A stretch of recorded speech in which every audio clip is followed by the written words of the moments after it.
সম্প্রতি রিলিজ করেছে অঙ্কুশ ঐন্দ্রিলা অভিনীত নারী চরিত্র বেজায় জটিল। মির্জা পরবর্তীতে তার প্রোডাকশন হাউস থেকে এটা দ্বিতীয় ছবি।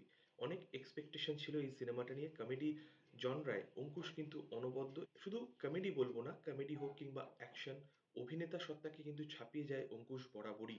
তার কমেডি, তার অ্যাকশন, তার ডান্স পারফরমেন্স সব দিক দিয়ে একটা পিওর ট্যালেন্ট বলতে যেটা বোঝায় সেটা কিন্তু অঙ্কুশ। এটা আমি বারবার মনে করি। দেবজিৎ পরবর্তীতে বাংলার সুপারস্টার কিন্তু অঙ্কুশই।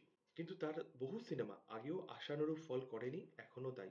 নারী চরিত্র বেজায় জটিলও কিন্তু বক্স অফিসে দুরন্ত সফল তা কিন্তু নয়। মানুষজন হৈ হৈ করে যে দেখছে সেটাও কিন্তু নয়।